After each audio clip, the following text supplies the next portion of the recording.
तो अभी आपने देखा कितना बेकार केस हुआ है, एक बिल्कुल। प्लेन क्रैश हुआ, अगर वो भी नहीं होता क्योंकि उसमें भी काफी लोगों की जान गई है। Tragedy in India. अभी मैंने एक पोस्ट देखा उससे रिलेटेड, उस पे किसी ने जो पर्सन सरवाइव कर गए हैं उनका फोटो लगाया हुआ था और लिखा था कि इन्हें भगवान पे बहुत भरोसा था और भगवान ने बचा ली। तो मैंने उसके नीचे कमेंट करके लिखा, तो जो बाकी लोगों की जान गई उन्हें भगवान पे भरोसा नहीं था। तो क्या जो यूनिवर्स है वो सबके लिए कुछ ना कुछ प्लान करता है, सबके लिए एक पर्पस डिफाइन करता है, या हम खुद से क्रिएट करते हैं? जिंदगी का पर्पस, जिंदगी को पर्पस देना होता है। जिंदगी अपने आप में हमें कोई पर्पस देके नहीं भेजती। देखो, आज अगर कोई ये डिसाइड करता है कि मुझे एक बैंक लूटना है तो यूनिवर्स उसे भी हेल्प करेगा, और कोई ये डिसाइड करता है कि मुझे एक बैंक खोलना है तो यूनिवर्स उसे भी हेल्प करेगा। रिलेशनशिप में एक बात जो हम सबको समझनी चाहिए वो है कि freedom is more important then love. उनका होता ये है कि एक इंसान से मन भर गया, एक्चुअली मन भी नहीं भरता, होता क्या है उसके साथ जो नयापन मिल रहा था वो खत्म हो चुका है। तो नएपन की चाहत कुछ समय बाद वो नयापन खत्म हो जाएगा। किसी शायर की कई बार जिस इंसान को लेके हमें ये लगता है ना कि बस यही इंसान जिंदगी में चाहिए, जब वो मिल जाता है तो ये लगता है बस इसके साथ नहीं जिया जा सकता, इसके अलावा कोई भी और होता तो उसके साथ जी लो। किसी इश्यू में इतना ज्यादा परेशान होता है कि उसको लगता है कि अब जिंदगी को छोड़ देना ज्यादा बेहतर है, अब ये सॉल्व नहीं हो सकता। पर तू तो बच्चलन है। बेवफा यार। जिंदगी ना कभी परफेक्ट नहीं होते हैं। फेलियर, ब्रेकअप, कंफ्यूजन, लाइफ में हमेशा ये सब चीजें चलती ही रहती है, और हम ये सोचते हैं कि यूनिवर्स हमें टेस्ट कर रही है या फिर हमारा कोई एग्जाम ले रही है। तो आज इन सब कंफ्यूजन्स को सॉल्व करने के लिए और हम सबको गाइड करने के लिए आज हमारे साथ वेद सर आए हैं। Thank you, thank you. और आज हम सर से अपनी सारी कंफ्यूजन्स के बारे में बात करने वाले हैं और सारे जेनजी स्टाइल के क्वेश्चंस को भी कवर करने वाले हैं। तो सर, आपको कैसा लग रहा है रॉ माइक के इस एपिसोड में आकर? बहुत बढ़िया, थैंक यू सो मच, आपने इनवाइट किया। और मैं भी फर्स्ट टाइम ऐसा कोई सेशन कर रहा हूँ जहाँ पे यंग जनरेशन के साथ इस तरह का इंटरेक्शन हो रहा है और इस तरह के क्वेश्चंस आप पूछने वाले हो। So amazing, thank you.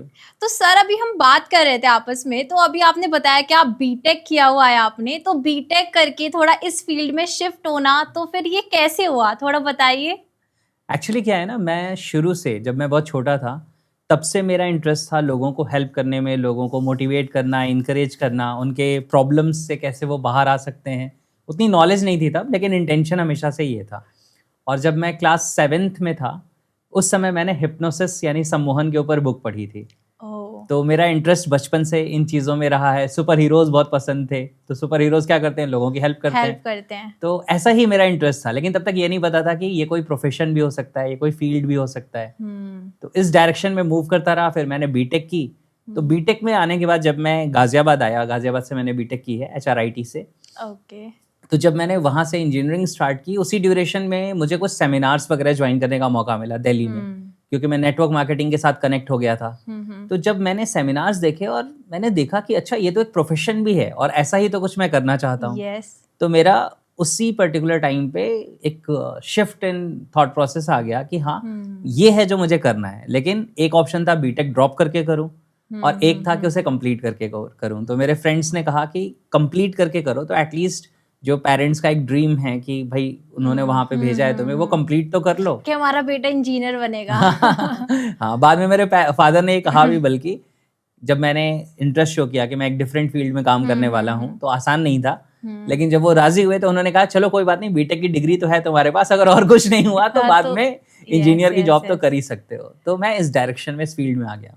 Okay. तो सर, आपको कैसा लगता है जब आप लोगों को गाइड करते हो, तो फिर वो कैसी फीलिंग आती है दूसरों को मोटिवेट करके?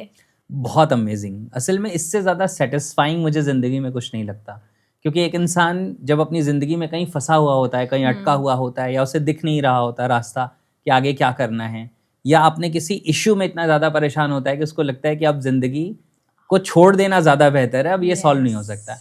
ऐसी सिचुएशन में जब वो इससे बाहर निकलता है, और कई बार लोग फिर एक्सप्रेस करते हैं कि आपकी उस समय कही हुई बात, आज भी कई बार मेरे पास मैसेजेस आते हैं। अभी कुछ दिन पहले आया एक पर्सन का, मैं तो उन्हें जानता भी नहीं, तो उन्होंने लिखा हुआ था कि 7 साल पहले मैं बहुत ज़्यादा डिप्रेशन में था, आपकी एक वीडियो देखी, उसकी वजह से मैं उस डिप्रेशन से बाहर आ गया और आज सक्सेसफुली अपना बिजनेस रन कर रहा हूँ।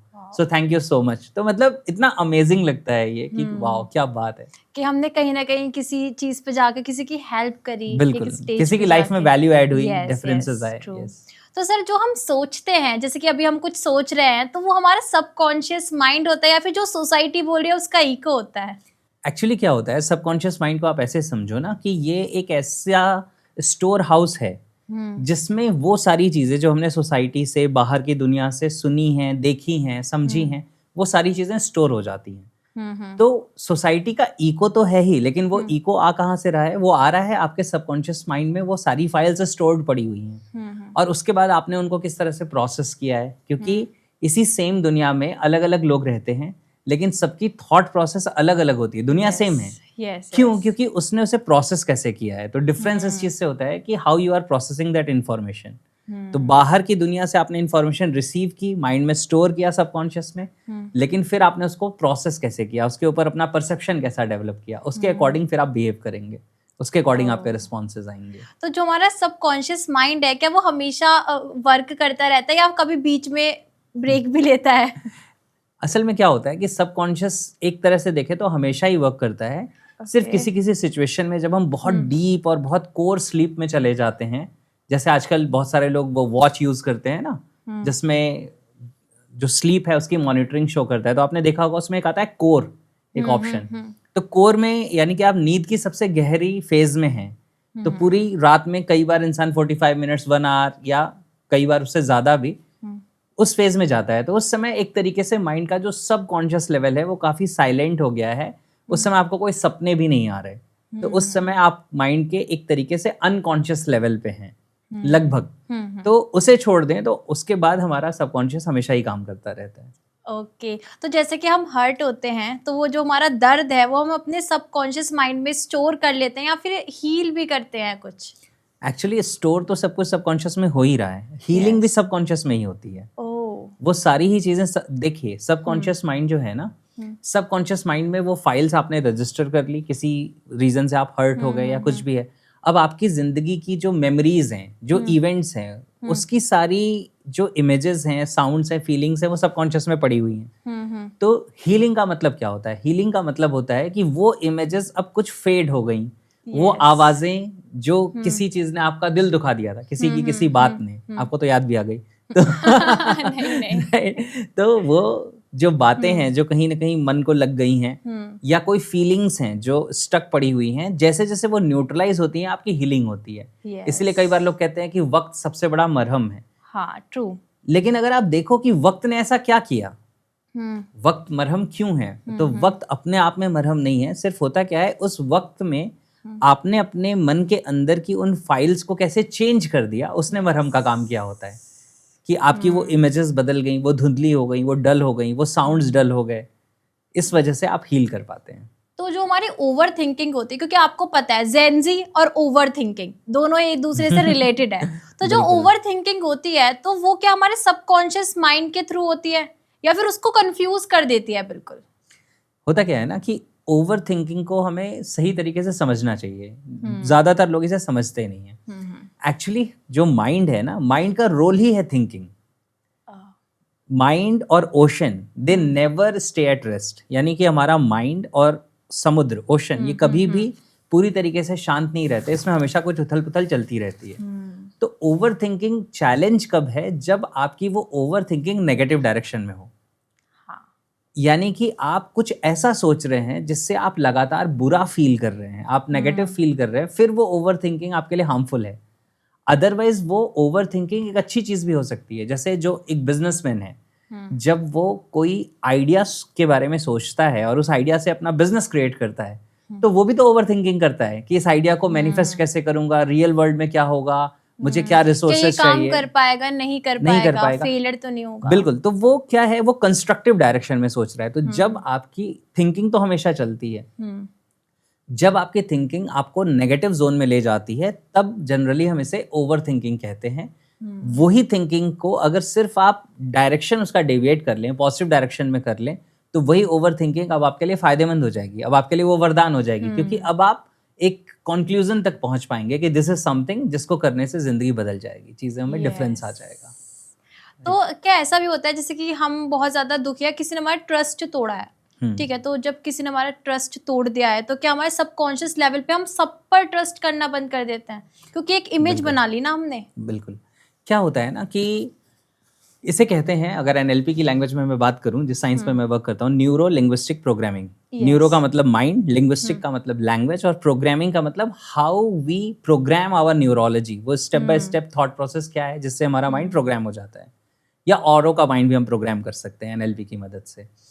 तो क्या होता है कि जैसे हम बात कर रहे हैं ना, ट्रस्ट हमारा टूटा, तो एक्चुअली आपने जो कहा कि ट्रस्ट टूटा, ये एक मीनिंग है जो आपने किसी इवेंट को दी है। ध्यान से समझना। जैसे आपने किसी से कुछ एक्सपेक्ट किया था कि ये इंसान मेरे साथ ऐसा करेगा या ऐसा नहीं कर सकता, उसने कुछ ऐसा कर दिया, अब आपने उसको मीनिंग असाइन कर दी कि इसने ऐसा किया, इसका मतलब इसने मेरा ट्रस्ट तोड़ दिया। तो होता क्या है कि वो जो इवेंट है, वो जो घटना है, वो आपके माइंड में, आपके सबकॉन्शियस माइंड में रजिस्टर हो जाती है प्रॉपर तरीके से। यस।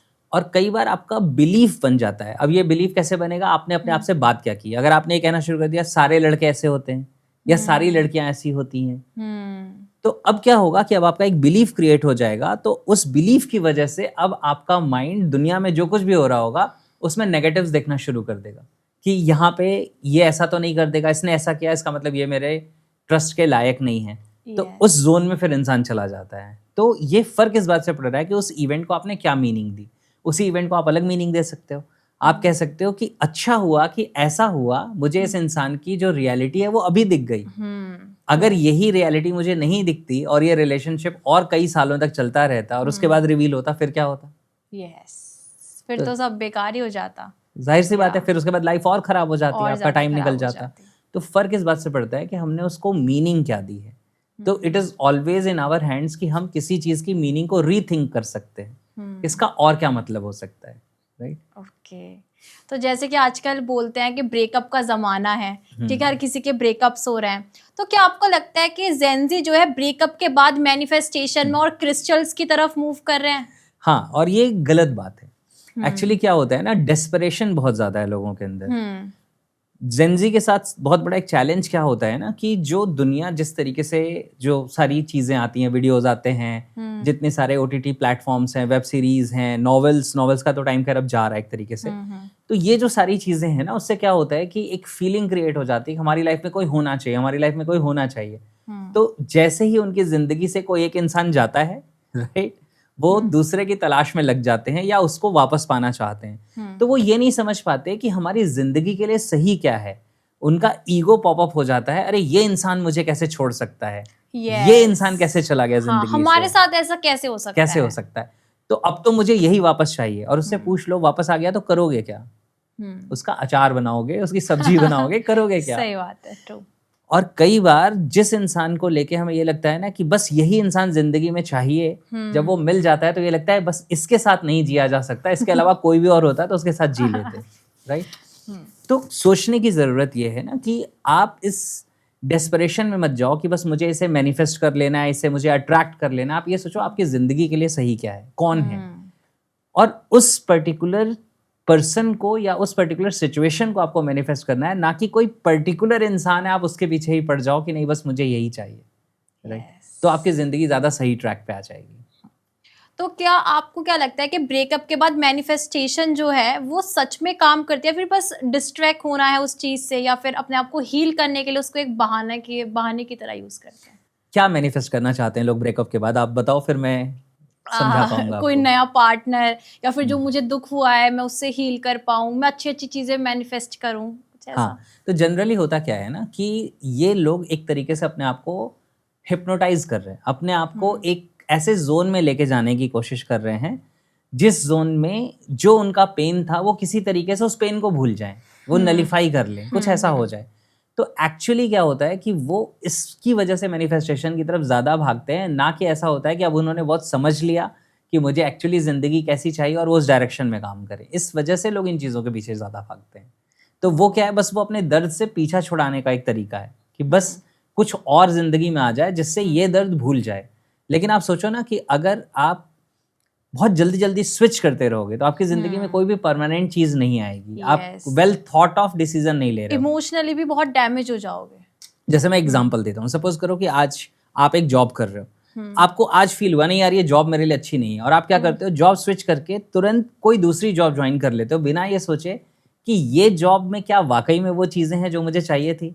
और अगर आपने बिना सोचे कर लिया तो आप ऐसे कितनी बार जॉब स्विच करते जाओगे और इसमें होगा क्या, आपकी जिंदगी का बहुत सारा टाइम चला जाएगा। यस। आप किसी भी चीज के किसी भी फील्ड के डोमेन में एक्सपर्ट नहीं हो पाओगे।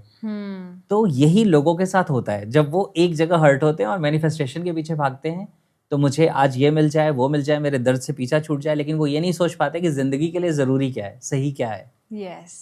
राइट। वो इसी चीज की, इसी रेस में एक सर्कल में फंस जाते हैं, वही लूप। बिल्कुल एग्जैक्टली। यस। आजकल मूव ऑन बहुत सुना है ना कि ओ लेट्स ब्रो मूव ऑन। तो ये जो मूव ऑन है, इसका रियल मीनिंग आपके अकॉर्डिंगली क्या है? कि किसी को भूल जाना है, फिर एनर्जी शिफ्ट कर लेना? एक्चुअली क्या होता है ना, जब लोग मूव ऑन करने की बात करते हैं तो उनका होता ये है कि एक इंसान से मन भर गया। एक्चुअली मन भी नहीं भरता, होता क्या है, उसके साथ जो नयापन मिल रहा था वो खत्म हो चुका है। यस, स्पार्क नहीं रहता हाँ। है। क्योंकि जो आप जिस चीज की तलाश में थे वो कोई लास्टिंग रिलेशनशिप नहीं था, वो क्वालिटी रिलेशनशिप नहीं था, बल्कि वो एक नएपन की चाहत थी। तो नएपन की चाहत, कुछ समय बाद वो नयापन खत्म हो जाएगा। राइट। तो इस वजह से फिर उन्हें क्या लगता है कि नहीं यार, अब हमारे रिलेशनशिप में ना वो बात नहीं रही, वो स्पार्क नहीं रहा, अब वो कनेक्शन नहीं रहा। तो क्या करते हैं, मूव ऑन कर जाते हैं, यार तुम भी अपनी जिंदगी में आगे मूव करो, मैं भी आगे मूव करूं। और फिर वो नयापन ही ढूंढ रहे हैं। तो क्या होगा, फिर कोई नया पर्सन मिलेगा, उसके साथ वो नयापन कितने दिनों तक रहेगा, कितने समय तक रहेगा। इस वजह से ये मूव ऑन ज्यादा होता रहता है। अदरवाइज क्या होगा कि मूव ऑन की जगह मूव टुगेदर होना चाहिए। Yes, true. क्योंकि हम अपने कभी फैमिली से, ऐसा नहीं लगता ना कि फैमिली से मूव ऑन करते हैं।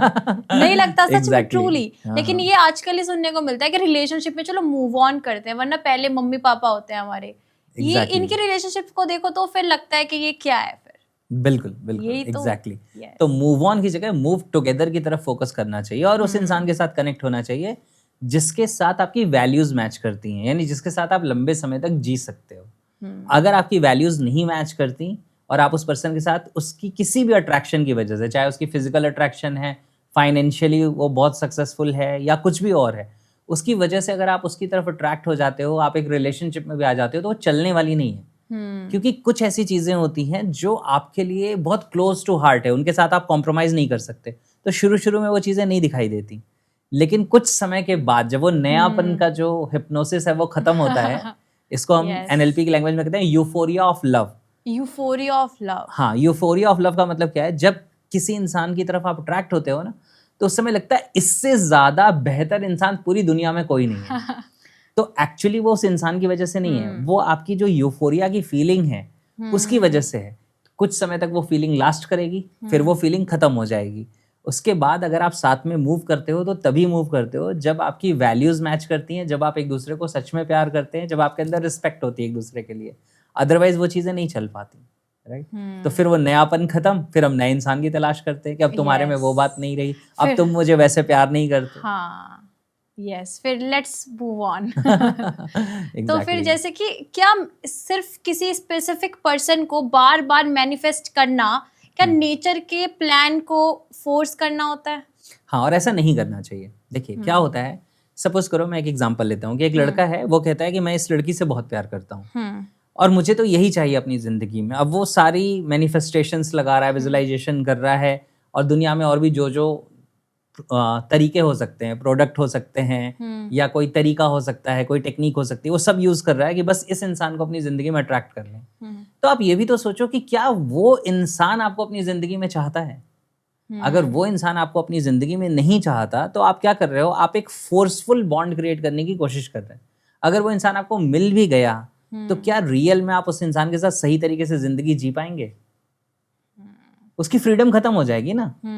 तो वो फ्रीडम का इंक्रोचमेंट है, अतिक्रमण है। आपने क्या कर लिया कि आपने किसी की फ्रीडम को हैम्पर कर दिया। और रिलेशनशिप में एक बात जो हम सबको समझनी चाहिए वो है कि freedom is more important then love. एक एग्जांपल बताता हूँ आपको। सपोज करिए कि आपने एक बर्ड को अपना पेट बना लिया, ठीक है, एक पैरेट है, आपने उसको अपना पेट बना लिया। अब आप उसको बहुत प्यार कर रहे हैं, आप उसको सहला भी रहे हैं, आप उसको खाना भी दे रहे हैं, सब कुछ कर रहे हैं, लेकिन वो बंद पिंजरे में है। एक दिन पिंजरा खुल जाता है, वो क्या करेगा? भाग जाएगा, उड़ जाएगा। जबकि आप उसको प्यार बहुत करते थे और सच में प्यार करते थे। आप नहीं चाहते थे कि वो दुनिया में निकले, आप नहीं चाहते थे कि उसके ऊपर कोई एनिमल अटैक कर दे, आप नहीं चाहते थे कि उसे कोई बहेलिया पकड़ ले या कुछ और करे। आप प्यार कर रहे थे, लेकिन उसको आपके प्यार से ज्यादा अपनी आजादी प्यारी है। यस। तो जिस इंसान को आप अपनी ज़िंदगी में अट्रैक्ट करना चाहते हो या मैनिफेस्ट करना चाहते हो और आप बार बार उसी के लिए आप लगे हुए हो, आप अपने आप से एक सवाल भी पूछो कि क्या वो इंसान भी मुझे इसी तरीके से ज़िंदगी में चाहता है या चाहती है, और जिसको आप चाहते हो क्या आप उसके अकॉर्डिंग डिजर्विंग हो। क्योंकि कई बार हम उन चीज़ों की डिमांड करते हैं जिनको हम डिजर्व नहीं करते, और अगर आप डिजर्व नहीं करते तो वो चीज़ अगर आपको मिल भी गई तो आप उसे हैंडल नहीं कर पाओगे, आप स्टे नहीं कर पाओगे। आपने स्पिरिचुअलिटी के बारे में बहुत सुना होगा, आज के स्पिरिचुअलिटी बहुत ज़्यादा चल रही है, लेकिन मैं आपसे सुनना चाहूँगी क्योंकि आपको इतनी नॉलेज है, ठीक है, इस साइंस को लेकर। तो जो आजकल जो ये स्पिरिचुअलिटी चल रही है, लोग जब इसको स्टार्ट करते हैं, जब या तो वो ब्रेकअप से निकले हों या वो किसी अपनी लाइफ के बहुत ज़्यादा कंफ्यूजन में हो, करियर को लेके किसी भी चीज़ को, तो उन्हें एक ही चीज़ दिखते हैं, स्पिरिचुअलिटी। तो क्या वो सच्चे मन से उस चीज़ को परफॉर्म करना चाह रहे हैं या फिर प्रेशर के वजह से वो उसको एक्चुअली वो स्पिरिचुअलिटी के नाम पे सुकून ढूंढ रहे हैं। हाँ, रियल जो इसके पीछे रीज़न है ना, वो क्या होता है कि वो सुकून ढूंढ रहे हैं अपनी ज़िंदगी में। और एक्चुअली अगर हम देखें तो हम सब अपनी ज़िंदगी में कहीं ना कहीं सुकून ही ढूंढ रहे हैं, सुकून की ही तलाश कर रहे हैं। होता क्या है कि ये सुकून की तलाश ज़्यादा तब बढ़ जाती है जब हमारी ज़िंदगी में डिस्टर्बेंसेस ज़्यादा आते हैं। वो ब्रेकअप का डिस्टर्बेंस हो सकता है, वो जॉब का प्रेशर हो सकता है, वो फाइनेंशियल प्रेशर हो सकता है, या आपने बहुत सक्सेस क्रिएट कर लिया, अब आपको खुशी महसूस नहीं हो रही, आपके पास पैसे बहुत है, करोड़ों रुपए हैं, लेकिन आपको ये नहीं लग रहा कि आप जिंदगी एंजॉय कर पा रहे हैं, आप जिंदगी जी पा रहे हैं। तो उस सिचुएशन में फिर इंसान क्या करता है, वो कहता है कि अब मुझे वो चाहिए, वो सुकून चाहिए। तो उसकी तलाश में जो रियल तलाश होती है वो अवेयरनेस के साथ आती है, वो कम लोगों को होती है। ज़्यादातर लोग क्या है, उनके लिए बस ये है कि अभी मैं परेशान हूँ, मुझे कुछ ऐसा टूल मिल जाए, कोई मेडिटेशन मिल जाए, हाँ, कुछ ऐसा मिल जाए जिससे थोड़ा मेरा माइंड रिलैक्स हो जाए, मैं थोड़ी राहत महसूस करना शुरू कर दूँ। एक्चुअली स्पिरिचुअलिटी क्या होती है, मैं आपको बताता हूँ। स्पिरिचुअलिटी का रियल मतलब होता है कि आपका जो रेजिस्टेंस है, आपका जो विरोध है, जो इस यूनिवर्स में आप एग्जिस्ट करते हो, इसमें जो आपका यूनिवर्स के साथ कॉन्फ्लिक्ट है, ये रिड्यूस हो जाना स्पिरिचुअलिटी की निशानी है, स्पिरिचुअल ग्रोथ की निशानी है। कि मेरी जिंदगी में जो हो रहा है वो हो रहा है, आई एक्सेप्ट इट। इसका ये मतलब नहीं कि आप कुछ बदलोगे नहीं, लेकिन इसका मतलब कि आपका जो रेजिस्टेंस है, आपका जो विद्रोह है, वो रिड्यूस हो जाता है। फिर आपका फोकस इस पे होता है कि जो है वो है, मुझे बदलना क्या है, मुझे उस डायरेक्शन में काम करना है। तो आप यूनिवर्स को वैसे का वैसे एक्सेप्ट करने लगते हैं जैसा वो है, आप अपने पर्पस को पहचानने लगते हैं, आपका लोगों की तरफ जो एटीट्यूड है वो बदल जाता है, क्योंकि आपका ईगो रिड्यूस हो जाता है। जब स्पिरिचुअल ग्रोथ होती है तो ईगो रिड्यूस हो जाता है। फिर आप ईगो फाइट में नहीं रहते कि मुझे इससे बड़ा बन के दिखाना है, मुझे इसको हरा के दिखाना है, फिर ये चीज़ें खत्म हो जाती हैं। तो रियल में ये चीज़ें हैं स्पिरिचुअलिटी, लेकिन जनरली लोग स्पिरिचुअलिटी की तरफ कम जाते हैं, डिस्ट्रैक्शन की तरफ ज़्यादा जाते हैं कि मैं किसी तरीके से जिस चीज़ से परेशान हूँ वहाँ से अपना माइंड डिस्ट्रैक्ट कर लूँ, किसी और चीज़ से अटैच हो जाऊँ। राइट? तो बस वो एक रिप्लेसमेंट ऑफ अटैचमेंट है, कई बार वो स्पिरिचुअलिटी नहीं है। रियल स्पिरिचुअलिटी का मतलब है आप अपनी ग्रोथ पे, अपनी समझ पे काम करते हैं। और ऐसा भी लोग करते हैं लेकिन कम करते हैं। तो आपके पास जो, जैसे कि आप कोर्सेज भी हैं आपके, तो आपके पास जो ज़्यादातर लोग आते हैं वो कौन से एज ग्रुप के आते हैं? मेरे पास जनरली उस एज ग्रुप के लोग आते हैं जिसको हम कहते हैं 26-27 ऑनवर्ड्स, यानी कि जो अपनी ज़िंदगी में जो उनको कोई प्रोफेशन है, कोई जॉब है, वहाँ तक वो पहुँच चुके हैं। क्योंकि कॉलेज में जब होते हैं तो जनरली हमारे पास पैसे नहीं होते इन चीज़ों पे खर्च करने के लिए, या होते हैं तो हम उसे पार्टी में खर्च करते हैं, सीखने में नहीं खर्च करते। राइट? तो होता क्या है कि जब एक इंसान अपनी ज़िंदगी की रियलिटीज़ को फेस करता है, तब उसे इन चीज़ों की वैल्यू समझ आने लगती है कि मैंने करियर तो बना लिया, मैंने जो सोचा था, जो कॉलेज लाइफ में बहुत अट्रैक्टिव लग रहा था कि बस जॉब में जाएंगे या कुछ अपना बिजनेस स्टार्ट करेंगे और सब कुछ बहुत मज़ेदार, बहुत अच्छा हो जाएगा, बहुत सब कुछ, वो कहते हैं ना, ब्राइट ब्राइट नज़र आएगा।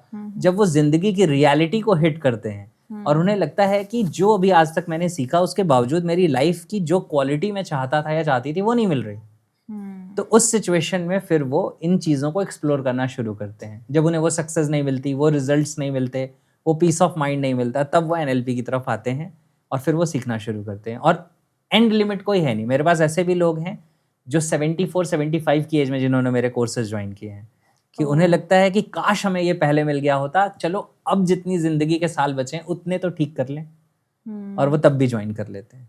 ओके, लेकिन जनरली स्टार्टिंग यही है 25-26। तो आपके कोर्सेज क्या क्या ऑफर करते हैं, क्या क्या सिखाते हैं, तो आप प्लीज़ मुझे बताइए, क्योंकि जो भी हमारी ऑडियंस देख रही है, आपकी बातें सुन रही है, तो बहुत इंटरेस्टेड फील कर रही होगी, तो उनके बारे में कुछ बताइए आप।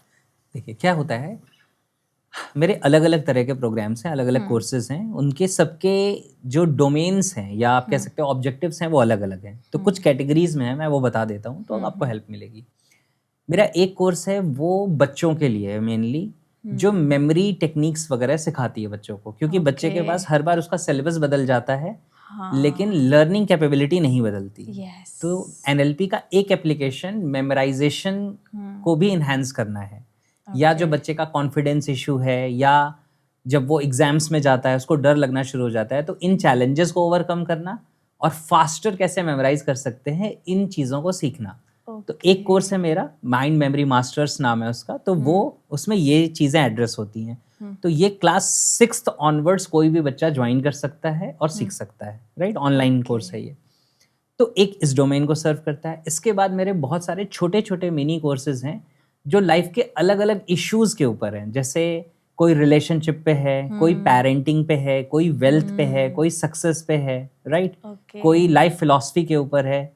तो अराउंड 40 कोर्सेज मेरे अभी आज के टाइम पे मेरे ऐप पे अवेलेबल है, राइट? तो ये वो कोर्सेज हैं जो मिनी कोर्सेज हैं, यानी आप लाइफ के किसी एक एरिया से परेशान हैं तो उस एरिया से रिलेटेड जो कोर्स है वो आप ज्वाइन कर सकते हैं, आप सीख सकते हैं, अपनी लाइफ को बेहतर बना सकते हैं। फिर इसके बाद मेरा जो मेन डोमेन है, जो मेरा मेन कोर्स है, वो एनएलपी का है, न्यूरो लिंग्विस्टिक प्रोग्रामिंग। जिस साइंस पे मैं काम करता हूँ, मैंने उस पर एक इतना वास्ट कोर्स डेवलप किया है, मतलब मेरी नॉलेज में कोई और ऐसा पर्सन नहीं है जिसके कोर्स में इतना कंटेंट हो जितना मैंने अपने कोर्स में ऐड किया हुआ है। क्योंकि मैंने करीब करीब 3 या 4 सालों तक जितनी लाइव वर्कशॉप्स की, वो सबकी रिकॉर्डिंग भी कोर्स में ऐड की हुई है, जो 5 डेज की मेरी रिकॉर्डिंग होती थी। मतलब एनॉर्मस कंटेंट है उसमें। लगभग हर वीक मैं वीडियो कॉन्फ्रेंसेस करता था पहले, अब हर 2 वीक में कर रहा हूँ, टाइम नहीं मिलता। और अराउंड 1000+ क्वेश्चंस के मैंने आंसर किए हैं जो लाइफ के अलग अलग टॉपिक से रिलेटेड है, वो सबके आंसर्स भी वहाँ पे कोर्स में अवेलेबल है, राइट? तो वो अपने आप में एक ऐसा कोर्स है कि जिससे आप एनएलपी को सीख सकते हैं, आप उसे प्रैक्टिस कर सकते हैं, ज़िंदगी के हर एरिया में अप्लाई कर सकते हैं। और फिर मेरा आता है जो ट्रेन द ट्रेनर प्रोग्राम है, कि जो मेरी तरह एक ट्रेनर, एक कोच बनना चाहते हैं, काउंसलर बनना चाहते हैं, फिर इस एनएलपी की तो ज़रूरत उन्हें भी है, लेकिन एनएलपी के बाद अपने आप को इस फील्ड में स्टैब्लिश कैसे करना है, अपने मॉड्यूल्स कैसे डिज़ाइन करने हैं, अपने कोर्सेज कैसे डिज़ाइन करने हैं, क्योंकि फिर ब्रांडिंग, मार्केटिंग, बहुत सारी चीज़ें आ जाती हैं। तो ये सब के लिए फिर मेरा ट्रेन द ट्रेनर प्रोग्राम है। तो इस तरीके से मेरे कोर्सेज हैं। और कुछ लोग काउंसलिंग के लिए कांटेक्ट करते हैं, मेरे पास टाइम बहुत कम होता है, तो ऑनलाइन प्लेटफॉर्म पे जो मेरे स्लॉट्स अवेलेबल हैं वो मेंशन रहते हैं, वहाँ से कोई बुक कर सकता है। और अगर स्लॉट अवेलेबल है तो वो फिर 1-to-1 एक सेशन ले सकते हैं। जनरली जूम पे मैं करता हूँ, क्योंकि इंटरनेशनली भी लोग कनेक्ट करते हैं। यस। तो अगर कोई भी अपनी लाइफ में किसी भी टॉपिक को लेके या किसी भी चीज़ को लेके परेशान है, तो वो सर को कांटेक्ट कर सकते हैं। सर के कोर्सेज में भी इतना सारा कंटेंट है कि आप सीखते सीखते परेशान हो जाओगे, लेकिन कंटेंट खत्म नहीं होगा। तो डिस्क्रिप्शन में हम सब डिटेल्स सर की मेंशन कर देंगे। ओके सर, आपको सब जिसको भी मतलब कोई भी हेल्प चाहिए किसी भी तरीके की, तो सर को कांटेक्ट कर सकता है। डेफिनेटली। और आपके ऑडियंस के लिए स्पेशली ये है कि मंथ में मैं एक बार यूजुअली एनएलपी फंडामेंटल्स करके 3 डे का लाइव प्रोग्राम करता हूँ जूम पे। वो अराउंड 2 आवर्स के आसपास का होता है। वो मैं लिंक आपको शेयर कर दूंगा, तो जो भी चाहे, ऐसे वो वर्थ 10,000 का है, लेकिन मैं फ्री ऑफ कॉस्ट वो दे सकता हूँ और लोग ज्वाइन कर सकते हैं। Okay sir, thank you. अब जैसे कि जेनजी की बात चलती है, तो आपको क्या लगता है जो जेनजी है वो आजकल करियर को लेके ज्यादा कंफ्यूज है या फिर आइडेंटिटी को? देखिए क्या है ना, आइडेंटिटी का तो एहसास बहुत बाद में आता है। पहले वो करियर को लेके परेशान होते हैं, राइट? कि मैं अपनी जिंदगी में करूँ क्या, क्योंकि एनर्जी बहुत ज्यादा है। बहुत हाई एनर्जी है ना जेनजी के पास, क्योंकि अभी पढ़ के निकले हैं, अभी इंटरनेट की दुनिया है, इतने लोगों को हम देख रहे हैं आगे बढ़ता हुआ। कोई बहुत यंग एज में करोड़पति बन रहा है, कोई कुछ कर रहा है, तो अपने अंदर से ये फीलिंग होती है कि मुझे जिंदगी में कुछ करना है। आइडेंटिटी की बात तब आती है जब उसको फिर ये फील होने लगता है कि मेरी दुनिया में एक पहचान होनी चाहिए। तो उसकी वजह से आज बहुत सारे लोग क्या है, रील्स की तरफ और इन चीज़ों की तरफ भागते हैं कि मेरी एक आइडेंटिटी क्रिएट हो जाए, दुनिया मुझे जानने लगे, मुझे फेम मिल जाए, मुझे पॉपुलैरिटी मिल जाए। अब इसका सबसे बड़ा चैलेंज क्या है कि अभी तो ये चीज़ें ट्रेंड में हैं, लेकिन आज से आने वाले 5-7 सालों के बाद ये सैचुरेट हो चुका होगा। फिर जो लोग ये सारी चीज़ें क्रिएट कर रहे हैं, इसमें से कुछ लोग एस्टैब्लिश हो जाएंगे और वो एस्टैब्लिश्ड लोग अपनी ज़िंदगी में कुछ फाइनेंसेस या चीज़ें क्रिएट कर पाएंगे इसके थ्रू। लेकिन बहुत सारे लोग जिन्होंने अपना बहुत सारा टाइम इन चीज़ों पे लगाया, उनको ज़िंदगी का 5-7 साल खर्च करने के बाद ये रियलाइज़ होगा कि हमने अपना टाइम, अपना एफर्ट गलत जगह लगा लिया। Yes. इससे ज़िंदगी में कुछ मिला नहीं। एक समय के बाद वो जो व्यूज़, फॉलोअर्स बढ़ रहे थे, वो धीरे धीरे सैचुरेट हो गए। अब कोई न्यूनेस नहीं आ रही और फिर ज़िंदगी ब्लैंक लगने लगती है। यस, तो आपको अपनी उस करियर के ऊपर फोकस करने की ज़रूरत है, जो पहली चीज़ है कि आपको ज़िंदगी में करना क्या है, और फिर अपनी आइडेंटिटी डेवलप करनी है आपको। इसलिए नहीं कि दुनिया आपको कितना फेम दे रही है, इसलिए कि who you are from within. आप कौन है, आप अपने आप को पहचाने और अपना बेस्ट वर्जन बने, राइट? अपने डोमेन के मास्टर बने आप। तो ये करना चाहिए। तो क्या जो यूनिवर्स है वो सबके लिए कुछ ना कुछ प्लान करता है, सबके लिए एक पर्पस डिफाइन करता है, या हम खुद से क्रिएट करते हैं? एक्चुअली क्या होता है कि the purpose of life is to give a purpose to life. जिंदगी का पर्पस, जिंदगी को पर्पस देना होता है। जिंदगी अपने आप में हमें कोई पर्पस देके नहीं भेजती। यूनिवर्स हमारे लिए कोई पर्पस डिफाइन करके हमें क्रिएट नहीं करता। उसने हमें पोटेंशियल दिया हुआ है कि you can decide, you can pick any purpose in life, और उसको सर्व करने के लिए यूनिवर्स इम्पार्शियल है। यानी यूनिवर्स आपको पूरी हेल्प करता है, सपोर्ट करता है कि आप किसी भी पर्पस पे काम कर सकते हैं। तो हमें कोई पर्पस दे के भेजा गया है ऐसा मानने से ज़्यादा बेहतर है कि हम कोई पर्पस असाइन करें, कोई क्रिएट करें और उस पर काम करना शुरू करें, और यूनिवर्स हेल्प करेगा। देखो, आज अगर कोई ये डिसाइड करता है कि मुझे एक बैंक लूटना है, तो यूनिवर्स उसे भी हेल्प करेगा। और कोई ये डिसाइड करता है कि मुझे एक बैंक खोलना है, तो यूनिवर्स उसे भी हेल्प करेगा। यस। कॉन्सिक्वेंसेस दोनों आपको फेस करने पड़ेंगे। अगर आप बैंक लूटने का करेंगे तो आगे की जिंदगी जेल में, राइट? और अगर बैंक ओपन करने का करेंगे तो हो सकता है आपकी आगे की जनरेशन फाइनेंशियली फ्री हो जाए। यस। तो कॉन्सिक्वेंसेस आपको फेस करने पड़ेंगे, लेकिन पर्पस डिसाइड करने की पावर यूनिवर्स ने आपको दी हुई है, और वो हेल्प करने को तैयार है। आपको ये देखना है कि मुझे किस पर्पस पे वर्क करना है, क्या हेल्प लेनी है, कि मुझे सही करना है या फिर मुझे गलत करना है। हाँ, और यूनिवर्स दोनों में हेल्प करता है। अगर ऐसा नहीं होता तो जो लोग अपनी जिंदगी में क्राइम करते हैं वो क्राइम नहीं कर पाते। हाँ। आप सोच के देखो ना, कई बार लोग कहते हैं ना कि अरे ये उस इंसान ने, सपोज करो कि कोई मर्डर कर दिया या कोई रेप कर दिया या कोई और ऐसी चीज की, तो ऊपर वाला कहाँ था? ऊपर वाला हर समय हर इंसान को इक्वल अपॉर्चुनिटी प्रोवाइड कर रहा है। राइट। फर्क इस बात से पड़ेगा कि आप क्या डिसाइड करोगे। क्योंकि अगर यूनिवर्स हर गलत चीज को ना बोलता तो अभी आपने देखा कितना बेकार केस हुआ है, एक प्लेन क्रैश हुआ, अगर वो भी नहीं होता, क्योंकि उसमें भी काफी लोगों की जान गई है, ठीक है, तो फिर वो तो वही हो गया ना, वो हर चीज को मना ही करता रहता, कुछ भी गलत। अभी मैंने एक पोस्ट देखा उससे रिलेटेड, उस पे किसी ने, जो पर्सन सरवाइव कर गए हैं, उनका फोटो लगाया हुआ था और लिखा था कि इन्हें भगवान पे बहुत भरोसा था और भगवान ने बचा लिया। तो मैंने उसके नीचे कमेंट करके लिखा, तो जो बाकी लोगों की जान गई उन्हें भगवान पे भरोसा नहीं था। तो ये बेवकूफ़ी भरी बात है, राइट? यूनिवर्स में जो होता है वो होता है। हम अपनी तरफ से पॉजिटिव सोच सकते हैं, हम अपनी तरफ से पॉजिटिव कर सकते हैं, और फिर अगर जिंदगी में कुछ भी एडवर्स होता है उसके बाद भी हमारे पास चॉइस है कि how you will respond to that event. यानी कि आप उस इवेंट में रिस्पॉन्ड कैसे करेंगे, उसको आप मीनिंग क्या देंगे, ये हमेशा आपके हाथ में। Yes, right. जैसे कि आजकल सबको ना अपनी लाइफ में क्लियरिटी चाहिए, हर किसी को क्लियरिटी चाहिए, क्योंकि हर कोई बहुत सारी चीज़ों से परेशान है, क्योंकि आजकल कंपटीशन बहुत ज़्यादा बढ़ गया है, ठीक है? तो वो जो क्लियरिटी है वो कैसे आएगी? एक्शन से या सोचने से, या फिर आप कुछ टिप्स देना चाहोगे जेनजी को इस चीज़ से रिलेटेड? बिल्कुल। देखिए क्या होता है ना, क्लैरिटी इस चीज़ की कि आपको ज़िंदगी में क्या करना चाहिए, आप ये पूछना चाह रहे हो, राइट? ठीक है, तो मैं इसका आंसर देता हूँ आपको। बहुत स्ट्रॉन्ग आंसर है, बहुत पावरफुल आंसर है। क्या होता है कि ज़्यादातर लोग अपनी ज़िंदगी में क्या करते हैं, वो उधर भागते हैं जिधर ट्रेंड है। जैसे अगर जब मैं बीटेक कर रहा था, अगर आप उसके पहले की ड्यूरेशन को देखेंगे, टाइम को देखेंगे, तो ज़्यादातर लोग अपने बच्चों को 2 प्रोफेशन में भेजते थे। क्या क्या? डॉक्टरिंग और इंजीनियरिंग। हाँ, या तो डॉक्टर बन जाओ, और उसमें लगता था कि कंपटीशन बहुत ज़्यादा है, सीट्स बहुत लिमिटेड हैं, और या तो फिर इंजीनियर बन जाओ। इसीलिए हमारे जैसे इंजीनियर्स की वैल्यू बाद में बहुत खराब हो गई कि हर गली में मिलते हैं, राइट? तो समझना क्या चाहिए कि ये जो डिसीजन करियर का हमने लिया या हमारे पेरेंट्स ने हमारे लिए लिया, ये डिसीजन लिया ट्रेंड को देख के, ना कि हमारे इंक्लिनेशन को देख के। यस तो जिंदगी में हमें एक समय ये समझना पड़ेगा कि do you want to become average person और you want to become extraordinary person. अगर आपको एवरेज पर्सन बनना है और एवरेज में भी अच्छा एवरेज पर्सन बनना है, यानी अबव एवरेज तक जाना है, तो आप वो फॉलो करो जिस चीज़ का ट्रेंड है, जो मार्केट में जिसकी एक पोटेंशियल है, जो आने वाले समय का फ्यूचर है, आप वो एनालाइज करिए और उधर चले जाइए। तो यू विल बिकम एवरेज और अबव एवरेज। अब आप एवरेज बनेंगे या अबव एवरेज बनेंगे, ये आपकी लर्निंग कैपेबिलिटी पे, आप कितने ओपन माइंडेड हैं इस पे डिपेंड करेगा।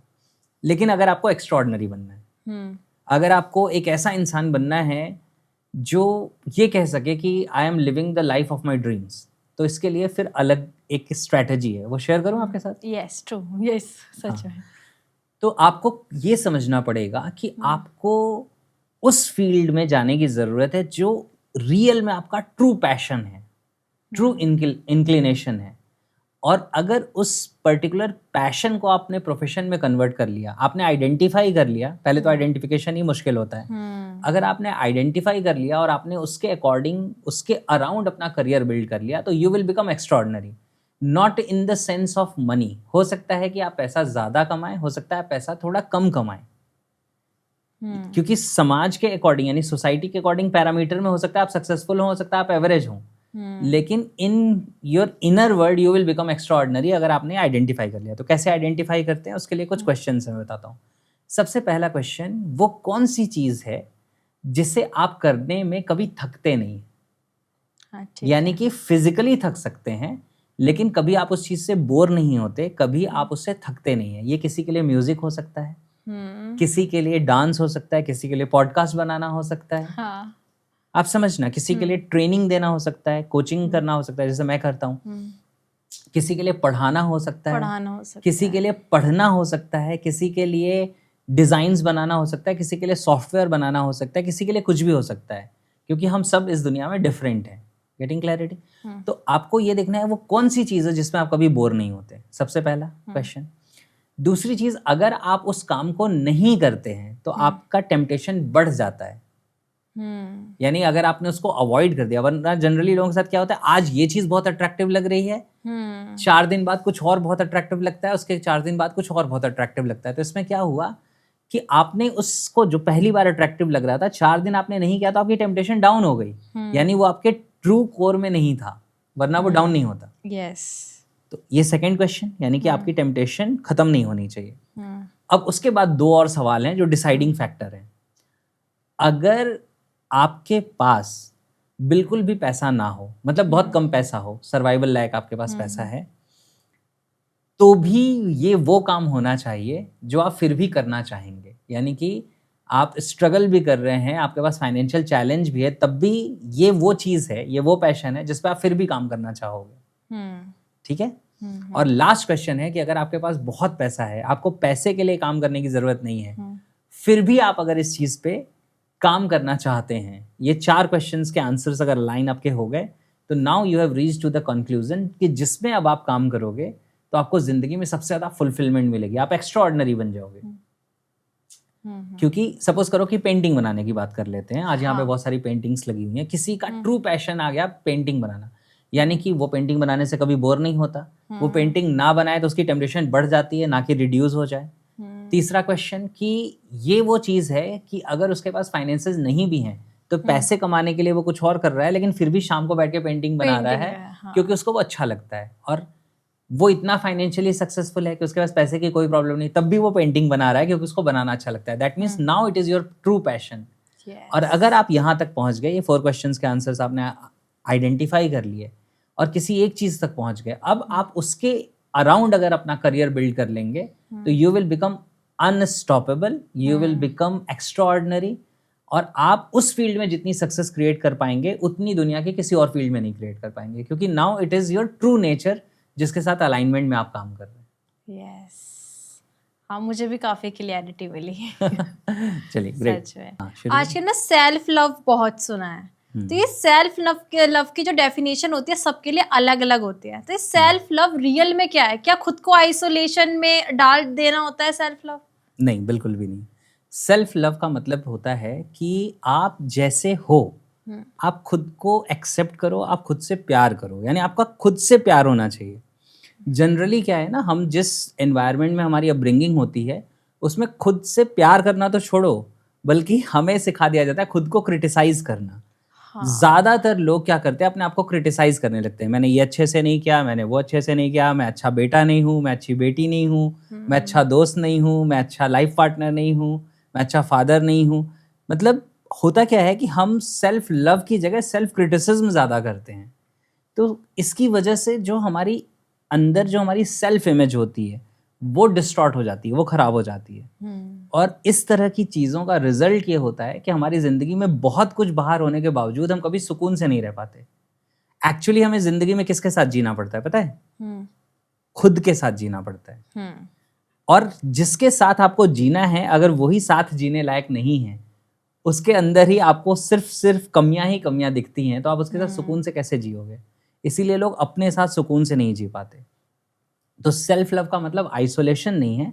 सेल्फ लव का मतलब है कि आप जैसे हो पहले आप अपने आप को एक्सेप्ट करो कि हाँ ठीक है, मैं ऐसा हूँ या ऐसी हूँ। अगर मेरे अंदर गलतियां हैं तो आई एक्सेप्ट कि हाँ मेरे अंदर ये कमियां हैं, और आप उस पर काम करना शुरू करो और अपने आप को केयर देना शुरू करो, अपने आप को लव देना शुरू करो, अपने आप को अप्रिशिएट करना शुरू करो। तो वो रियल सेल्फ लव होता है। आइसोलेशन में चले जाना तो ये है कि भाई मैं दुनिया के बीच में हूँ, मेरा माइंड बहुत डिस्टर्ब है, तो अब मैं क्या कर रहा हूँ, मैं पहाड़ों पे चला जा रहा हूँ और अब तो मैं बहुत बड़ा महात्मा हूँ, अब तो मुझे कोई डिस्टर्ब नहीं कर रहा। तो एक्चुअली आपने डिस्ट्रैक्शन से अपने आप को दूर कर लिया है, आपकी ग्रोथ नहीं हुई है, क्योंकि अब आपको डिस्टर्ब करने वाला इन्वायरमेंट नहीं बचा। तो डिस्टर्ब करने वाले इन्वायरमेंट से आप दूर हो गए, आपने अपने आप को आइसोलेट कर लिया, तो ये ग्रोथ की निशानी नहीं है, ये सेल्फ लव नहीं है। तो isolation is not self love. Self love की स्टार्टिंग होती है एक्सेप्टेंस से, कि आप एक्सेप्ट करो कि आप मैं जैसा हूँ, I appreciate my self, I forgive my self, I love my self, और आप अपने अपग्रेडेशन पे काम करना शुरू करो। This is self love. जैसे आपको पता है रिलेशनशिप्स में अब क्या होता है कि कंपैटिबिलिटी चेक करते हैं कि हम आपस में कंपैटिबल हैं या फिर नहीं है, नहीं हो पाएगा, मुझे ऐसे ही एक्सेप्ट करो। तो आपको क्या लगता है कि चेंजेस ज़रूरी होते हैं, उस पर काम करना चाहिए, या फिर जैसे जैसे हम हैं हम तो वैसे ही रहेंगे कि रिलेशनशिप ही छोड़ दो? आप उस बारे में क्या कहोगे? मैं आपको बताता हूँ, मेरे एक पार्टिसिपेंट हैं, वो उन्होंने धीरू भाई अंबानी, मुकेश अंबानी, इन लोगों के साथ काम किया हुआ है, राइट? और बहुत अच्छे लेवल पे काम किया हुआ है। तो मेरा मुंबई में एक सेमिनार हो रहा था, तो इसी तरह की कुछ बात थी कि हम तो जैसे हम वैसे रहेंगे। तो उन्होंने एक स्टेटमेंट यूज किया, एक सेकंड के लिए तो हम सब हिल गए थे सोचने के लिए, लेकिन फिर उसकी गहराई समझ में आई। तो उन्होंने बोला कि किसी ने मुझसे कहा ऐसे ही, जब वो रिलायंस इंडस्ट्रीज में थे, तो किसी ने कहा कि मैं तो जैसा हूँ मैं तो वैसे ही रहूंगा, मैं क्यों बदलूं अपने आप को? तो उन्होंने कहा कि फिर नेचर ने तुम्हें जैसे इस दुनिया में भेजा था बिना कपड़ों के, तुम वैसे ही रहो। Why you are changing yourself? एक सेकंड के लिए तो हम भी बिल्कुल यूं हो गए थे कि क्या कह रहे हैं ये, लेकिन फिर हमें उसका सेंस समझ में आया कि हम जैसे हैं हम वैसे रहेंगे। इसकी जगह हमें ये सोचना चाहिए कि मैं जैसा हूं मैं वैसा हूं, लेकिन now it is my responsibilities कि मैं जो बेस्ट बन सकता हूं अपनी जिंदगी में, जो मेरा बेस्ट वर्जन है, मुझे हर रोज अपने आप को उस डायरेक्शन में लेके जाना है। क्योंकि कोई भी परफेक्ट बन के ना आया है और ना उसके अकॉर्डिंग रिलेशनशिप चल सकती है। रिलेशनशिप में अगर आप ये कहोगे कि ये इंसान मेरे अकॉर्डिंग कंपैटिबल नहीं है, तो जब वो कंपैटिबल बन के ही आएगा बिल्कुल आपके लिए, तब तक वो बहुत सारा टाइम निकल चुका होगा। तो आप साथ में सिर्फ ये चेक कर सकते हैं, जो मैंने आपको पहले बोला, कि आपकी वैल्यूज अलाइन होनी चाहिए। आपकी जिंदगी के लिए जो इम्पोर्टेंट है वो अगले इंसान की जिंदगी के लिए भी इम्पोर्टेंट है। तब आपके अंदर कंपैटिबिलिटी डेवलप होने के चांसेस हैं। फिर आप साथ में जिंदगी जियोगे तो एक दूसरे को आप जानना शुरू करोगे, फिर धीरे धीरे आप एक दूसरे को पसंद करने लगोगे, आपकी बॉन्डिंग डेवलप हो जाएगी, राइट? आप सोचोगे नहीं पहले से ही मुझे बिल्कुल परफेक्ट इंसान मिले, तो वो पॉसिबल नहीं है। और इसी वजह से फिर आपको लगता है कि यार ये इंसान मेरे साथ कंपैटिबल नहीं है। तो थोड़ा सा इंक्लिनेशन होना चाहिए, क्योंकि पता चला आपकी चॉइसेस बिल्कुल डिफरेंट हैं, आपके इंटरेस्ट बिल्कुल डिफरेंट हैं, तो आप साथ में शायद नहीं रह सकते। जैसे एक इंसान को घूमना पसंद है और एक को घर में रहना पसंद है, तो अब वहाँ कंपैटिबिलिटी नहीं आएगी।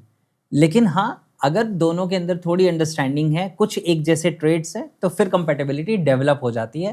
पहले से ही कंपैटिबल मिलेंगे, ये बहुत एक्सट्रीम केस है। ये वैसा ही है कि एक बॉक्स है जिसमें सपोज करो कि 50 बॉल्स हैं, सब वाइट है, एक रेड है, और आपने हाथ डाला और रेड वाली आ गई हाथ में, तो ये प्रोबेबिलिटी 1 out of 50 है ना। तो प्रोबेबिलिटी कम है। तो compatibility is something that can be developed, सिर्फ आपका एक बेसिक इंक्लिनेशन होना चाहिए। मीन्स ये कि थोड़े बहुत चेंजेस इंसान को अकॉर्डिंगली करने चाहिए, करने लाइक चाहिए। ये नहीं कि वो बिल्कुल ही रिजिड हो जाए कि नहीं, नो चेंजेस अलाउ। हाँ, नहीं ऐसा नहीं, आपको ये देखना पड़ेगा कि what is better for life. Life के लिए जो जरूरी है वो, जैसे आप ऐसे जॉब समझ लो ना, आप एक जॉब करते हैं, वो आपको अच्छा पे कर रही है, सारी चीजें कर रही है, लेकिन उस जॉब की कुछ डिमांड है कि आपको अपनी पर्सनैलिटी में सपोज करो आपको आउट स्पोकन होना पड़ेगा, या आपको ज्यादा वेल ड्रेस्ड रहना पड़ेगा, और आपको नहीं मैं तो ऐसा नहीं हूँ, तो फिर आप उस अच्छी अपॉर्चुनिटी को भी यूटिलाइज नहीं कर पाएंगे। तो कुछ चीजें आपको अपने अंदर अपग्रेड हमेशा करनी पड़े। हाँ, तो आपने जैसे कि आपने मुझे बताया कि मेमोरी टेक्निक्स आप सिखाते हैं, बताते हैं, तो आजकल लोग बहुत कंफ्यूज होते हैं, वो यही नहीं डिसाइड कर पाते हैं कि उनका बेसिक गोल क्या है, या फिर आजकल कोई, जैसे कि आपने बोला कि करियर तो सबका फिक्स हो गया, सबने अपने लाइफ में सब कुछ कर लिया, लेकिन वो खुश नहीं है, हैप्पी नहीं है अपने आप से, और वो अपने आप को ही बहुत क्रिटिसाइज करना शुरू कर देते, तो वो लोग क्या करें, या फिर कैसे, कुछ टिप्स उनके लिए जो वो सब चीज़ें सही कर पाएं। देखिए क्या है कि ये जो क्वेश्चन है ना, काफी गहरा क्वेश्चन है। इसको मैं कहता हूँ कि begin with the and in mind. Begin with the and in mind. जैसे आज हम इस एक रूम में बैठे हुए हैं, ये एक पॉडकास्ट स्टूडियो है, तो ये पॉडकास्ट स्टूडियो ऐसा बनने से पहले किसी ने इसकी फाइनल पिक्चर को विजुअलाइज किया होगा कि ये बन के दिखना कैसा चाहिए, फिर जैसा दिखना चाहिए उसके अकॉर्डिंग उन्होंने कहीं पिक्चर्स लगाई, कहीं पे वॉच लगाई, उसके अकॉर्डिंग उन्होंने माइक्स परचेज किए, चेयर्स परचेज की, और ऐसा नहीं कि जैसा उन्होंने सोचा होगा सब कुछ वैसा ही हो गया होगा, उन्होंने कुछ मॉडिफिकेशंस, एडजस्टमेंट्स भी किए होंगे।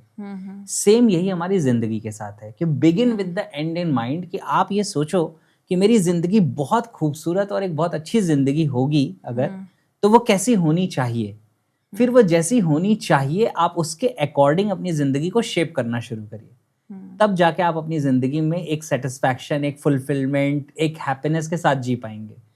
होता क्या है कि हम इस तरह से सोचते नहीं है, हम कैसे सोचते हैं, बस जो सामने 2-4 चॉइसेस आ रही हैं, इसमें से सबसे अट्रैक्टिव चॉइस क्या है। तो ये वैसे ही है कि आप अपनी कार लेके निकले हो और आपको एक क्रॉस रोड दिख रहा है, अच्छा ये रोड ज्यादा बेहतर दिख रही है, आप उधर मुड़ गए, वो कहाँ पहुंचाएगी उसका कुछ पता नहीं है। तो आपको अपने डेस्टिनेशन के बारे में पहले सोचना होगा, अपनी लाइफ के बारे में पहले ही सोचना होगा कि जिंदगी मुझे चाहिए कैसी, और उसके अकॉर्डिंग वेज या रास्ते चूज करने होंगे, तब आप ज्यादा खूबसूरत जिंदगी जी पाएंगे। अदरवाइज आप कंफ्यूजन्स में ही रहेंगे, अदरवाइज हो सकता है कहीं आप पैसे कमा ले लेकिन आपको सेटिस्फैक्शन नहीं मिलेगा।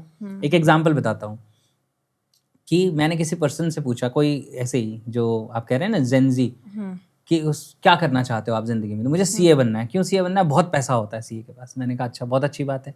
मैंने कहा किसी सीए की लाइफ क्लोजली ऑब्जर्व की है कि उनको क्या काम करना पड़ता है और उनकी जिंदगी किस तरह की दिखती है?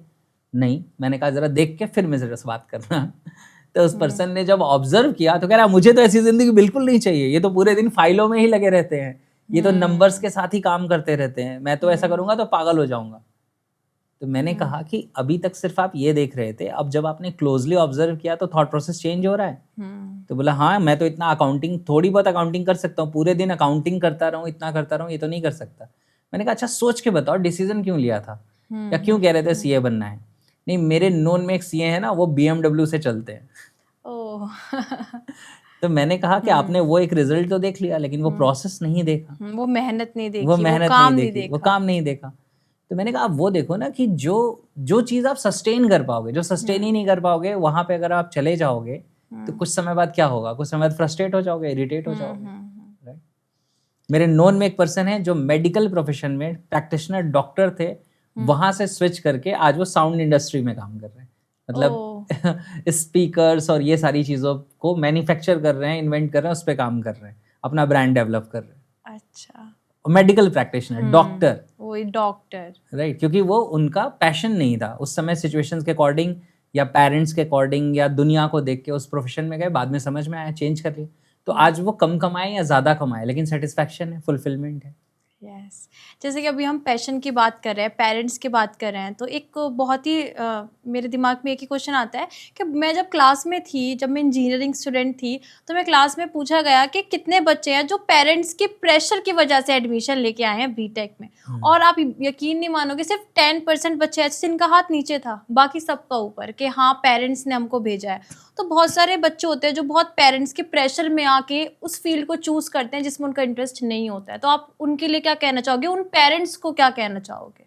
देखिए क्या है ना, पेरेंट्स के साथ बहुत बड़ा चैलेंज क्या है ना, कि कई बार वो जो ड्रीम्स खुद पूरे नहीं कर पाते वो अपने बच्चों के ऊपर इम्पोज कर देते हैं कि उनका वो ड्रीम उनके बच्चों के थ्रू पूरा हो जाए।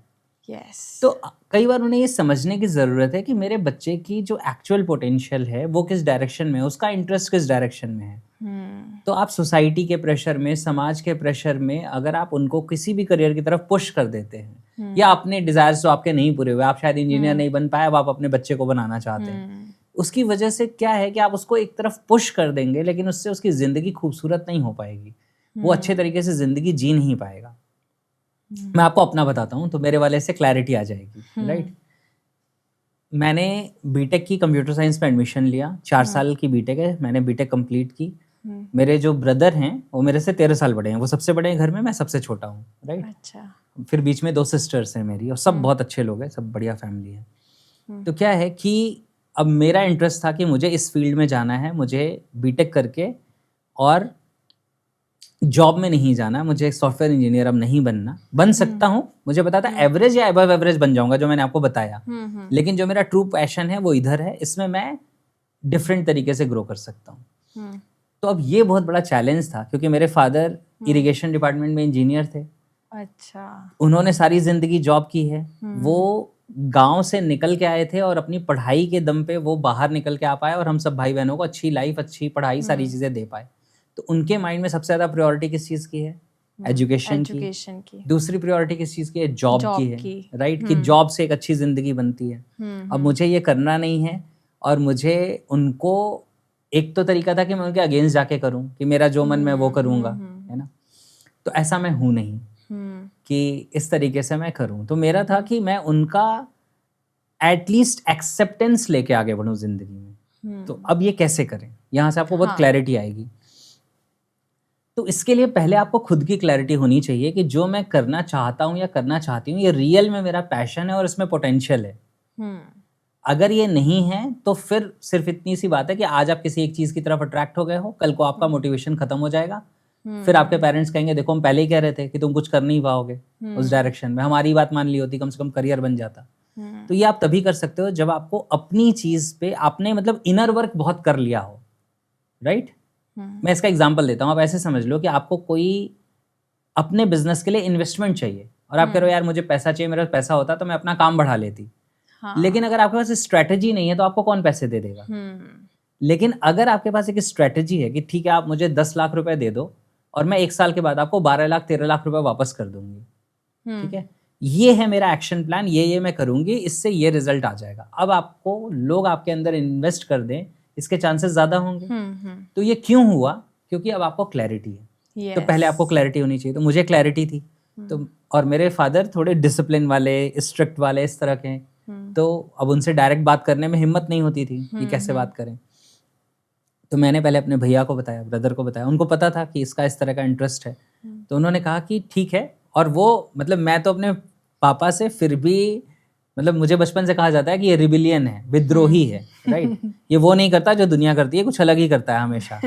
ये वही करेगा जो इसका मन करेगा, ये दुनिया की नहीं सुनता। तो ये मेरे बारे में बचपन से कहा जाता था। तो ये थोड़ा तो था ही उन्हें कि ये अपने हिसाब से चीज़ें करता है, लेकिन मैं उस वे में नहीं करना चाहता था। तो मैंने भैया को बोला, भैया ने कहा ठीक है। तो मैं तो फिर भी कुछ जवाब दे देता था, कभी किसी चीज़ पे आर्ग्यूमेंट भी कर लेता था, भैया कभी नहीं करते थे मेरे। तो फिर भी उन्होंने हिम्मत जुटाई और पापा से कहा कि वेद जो है वो जॉब नहीं करना चाहता, जबकि मेरी प्लेसमेंट हो गई थी, राइट। अच्छा, तो जॉब नहीं करना चाहता, कुछ और करना चाहता है, वो ट्रेनिंग वगैरह के फील्ड में जाना चाहता है। तो पापा से उन्होंने बात की, अब मुझे पापा से बात करनी है। अब ये बहुत मतलब वो बोलते हैं ना बहुत हाई प्रेशर वाला ड्यूरेशन है। तो उस ड्यूरेशन में ज़िंदगी में एक ऐसी चीज़ हुई जो मतलब मैंने पहले कभी नहीं की थी, लेकिन उस दिन वो करना ज़रूरी था। तो मेरे पापा ने बड़े हेजिटेट करते हुए, क्योंकि इतना कन्वर्सेशन होता नहीं था, मतलब इतना ऐसा इन्वायरमेंट नहीं था कि बहुत ज़्यादा बात हो रही, वहाँ वो था पापा ने जो कह दिया वो करना है, ऐसा इन्वायरमेंट घर का। तो उन्होंने कहा कि मतलब भैया का नाम जयप्रकाश है, तो बोले कि जयप्रकाश कह रहे थे कि तुम जॉब नहीं करना चाहते, कुछ और करना चाहते हो। तो मैंने कहा कि वहाँ मैं बनारस का हूँ, होम टाउन मेरा बनारस है, तो वहाँ पे हम और आप वाली लैंग्वेज चलती है। तो मैंने कहा हाँ पापा जी। तो बोले अच्छा, तो जॉब नहीं करना है? मैंने कहा नहीं। तो बोले तो फिर क्या करोगे, जॉब नहीं करोगे तो अभी तक मैंने हमेशा ये किया था ज़िंदगी में, वो कहते थे मैं आंसर देता था, अब मैंने अपने पापा से सवाल पूछा। मैंने उनसे कहा आप क्यों चाहते हैं कि हम जॉब करें, क्योंकि वहाँ हम और आप वाली लैंग्वेज है, आप क्यों चाहते हैं कि हम जॉब करें? अब एक बेटा, वो भी सबसे छोटा वाला, है ना, मुझे वो तो सुन के घबराहट हो रही है ना, हाँ, वो अपने फादर से सवाल पूछ रहा है। तो लेकिन वो क्या है, मेरे पापा बहुत, जिसे कहते हैं ना, सेंसेबल इंसान, मतलब हमारी छोटी गलतियों पे उन्होंने कई बार हमें डांटा है, लेकिन बड़ी गलतियों पे कभी उन्होंने डांटा नहीं है। बड़ी गलतियों पे उन्होंने बहुत पेशेंस के साथ हमें हैंडल किया, क्योंकि उन्हें पता है कि इस समय कुछ भी ऐसा करने पे बच्चे कुछ ऊटपटांग हरकत कर लें, कुछ और कर लें, तो वो उनकी गहरी समझ थी इन चीज़ों की। तो मैंने उनसे पूछा आप क्यों चाहते हैं कि हम जॉब करें? अब सोचो, पापा पूछे मैं जवाब दूं तो समझ आता है, मैं पूछूं पापा जवाब दें तो कितना अलग हो गया सीन। फिर उन्होंने गहरी सांस ली, फिर उन्होंने कहा ताकि तुम्हारी जिंदगी में फाइनेंसेस की कोई प्रॉब्लम ना आए। तो ये उन्होंने कहा। मैंने कहा ठीक है। फिर मैंने अगला सवाल पूछा, आप क्यों चाहते हैं कि मेरी जिंदगी में कोई फाइनेंसेस की प्रॉब्लम ना आए? हाँ। अब ये सवाल एक और अलग लेवल पे जाके अनईजी कर देता है। हाँ। और क्योंकि मैं इतने सीरियसली उनसे सवाल पूछ रहा था कि उनको समझ में आया कि ये बहस नहीं कर रहा है, ये आर्गुमेंट नहीं कर रहा है, ये जवाब नहीं दे रहा है, ये सच में पूछ रहा है, मतलब। तो फिर उन्होंने गहरी सांस ली और बहुत सोच के कहा ताकि तुम खुश रहो, ताकि तुम खुश रहो। तो मैंने कहा कि अल्टीमेटली पापा जी आप ये चाहते हैं कि हम जिंदगी में खुश रहें? तो उन्होंने कहा हाँ। फिर मैंने कहा कि ये जो मैं करने जा रहा हूँ ये वो फील्ड है जिसमें हर रोज काम करके मैं खुश हूँ, जिसमें मुझे किसी रिजल्ट का इंतजार नहीं है कि ये रिजल्ट आएगा तब मैं खुश हो जाऊंगा।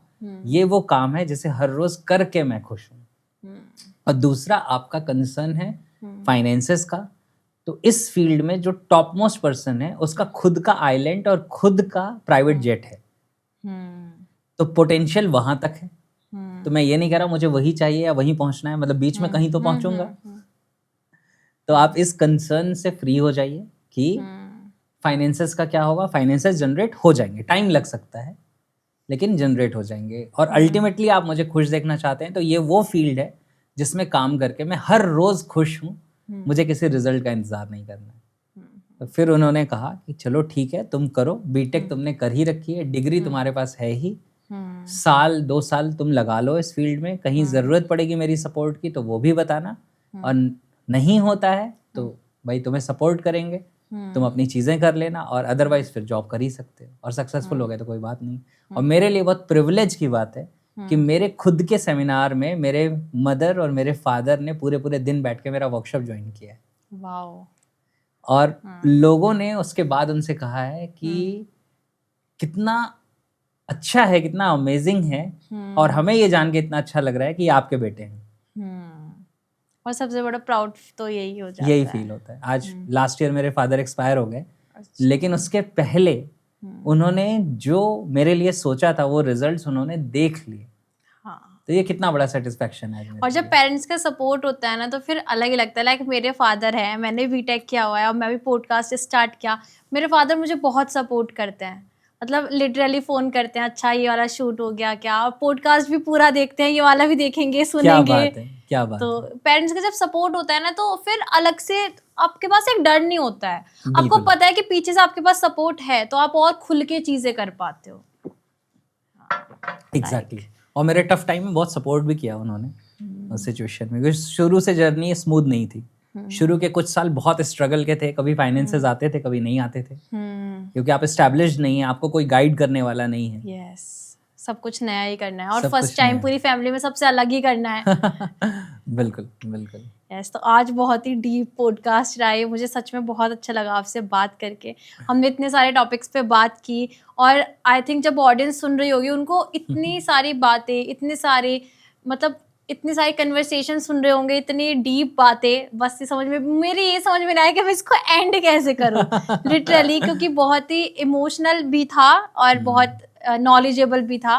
तो बहुत अच्छा रहा। आप सब भी पूरे लास्ट तक पॉडकास्ट देखना और जो भी चीज़ आपको सबसे बेस्ट लगी हो, आपने सर की जो बातें सुनी और जो आपको कुछ भी चीज़ सीखने के लिए मिली हो, तो कमेंट्स में ज़रूर बताना और सर से आप बात कर सकते हो। अगर आपको किसी भी Definitely. चीज़ को लेके कन्फ्यूज़न है अपनी लाइफ में, सर आप कुछ कहना चाहोगे ऑडियंस को? बिल्कुल। देखिए, मैं यही कहना चाहूँगा, क्योंकि आपकी ज़्यादातर ऑडियंस यंग ऑडियंस है, तो मैं यही कहना चाहूँगा कि the most important thing in life is life itself. जिंदगी में सबसे ज़्यादा इम्पॉर्टेंट जिंदगी है, ना ईगो है, ना पैसा है, ना आपकी सक्सेस है, ना आपका फेम है। जिंदगी में सबसे ज़्यादा इम्पॉर्टेंट जिंदगी है। तो लाइफ को सेंटर में रख के अपनी ज़िंदगी को आप डेवलप करो। आप वो चीज़ों के साथ कनेक्ट हो जो आपकी लाइफ की क्वालिटी को बेहतर बनाते हैं, राइट? जो मोमेंट्री प्लेजर्स हैं उसके पीछे आप ऐसे मत भागो कि आपकी ज़िंदगी की क्वालिटी ख़राब हो जाए, राइट? और आप आपके जैसे अच्छे लोगों के साथ कनेक्ट रहो, जुड़े रहो, लर्न करते रहो, ग्रो करते रहो और please comment, because I will also respond to the comments. So thank you so much. Okay sir, फिर मिलते हैं और पॉडकास्ट में फिर और इंटरेस्टिंग करेंगे। Definitely. Okay, Thank you. ठीक है, थैंक यू, बाय बाय।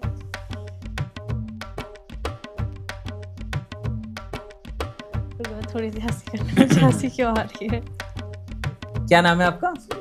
सूरज। अरे वाह, आप दुनिया को रोशनी दे रहे हो, तो फिर तो बढ़िया है। कि आपने बोला कि आप जो है ना मेमोरी, एक मिनट, क्या बोला था आपने? वो मेमोरी टेक्निक्स। यस, सब रेस में लगे हुए हैं, पता नहीं काहे की रेस लगी हुई है, ये नहीं समझ में आ रहा। खाई की तरफ दौड़ रहे हैं। हाँ, मतलब सब एक ही उसमें जा रहे हैं फील्ड में, मतलब एक ही जगह देखी हुई है। मैं देख के इसलिए क्योंकि एक बार मैं बोल रही थी कि सारी डरावनी पेंटिंग्स लगाई हुई हैं। अब देखो, हम पॉडकास्ट बना रहे हैं, कोई पेंटिंग बना रहा है, वो अपने पैशन पे काम कर रहा है, हम अपने पैशन पे काम कर रहे हैं। सूरज जी शूट कर रहे हैं, वो अपने पैशन पे काम कर रहे हैं। मैं पॉडकास्ट करने बैठता हूँ तो और लोगों का फीडबैक रहता है। आप तो एक जगह जाके जम जाते हो, फिर आपसे पूछते रहो, आप बोलते रहोगे पूरे दिन। ऐसे ही है।